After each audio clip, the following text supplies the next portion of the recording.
的家庭真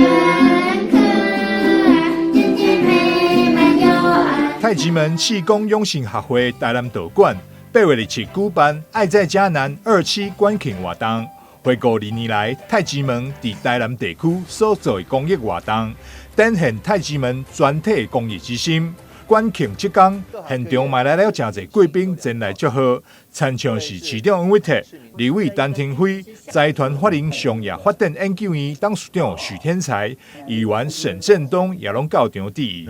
太极门的师兄师姐长年以来在台南地区深耕，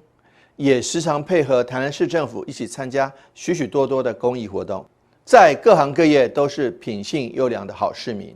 各位是我们台南市民的好榜样。最后，我要诚挚的祝福太极门台南道馆蒸蒸日上。所以，当整个世界在变动，地球最需要的就是我们太极门的法宝、爱与和平 （Love and Peace），对不对？然后有良心，没有困难；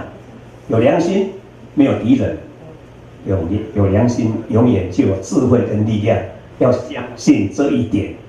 我相信我们所有的师兄师姐都在掌门人洪道子博士的一个带领之下，我们彼此来增长智慧，甚至当遇到人生的困难的时候，我们可以彼此切磋、彼此鼓励、彼此成长。我相信这才是这个道馆的最重要的价值。除了真侪贵宾出席，活动更特别邀请肝胆肠胃科萧义副院长分享健康秘诀，希望帮助大家度过无平安年代。活动最后，更邀请线顶的好朋友做伙参与今年10月16号在台湾大学举办的良心领航点亮希望爱与和平全球祈福大会，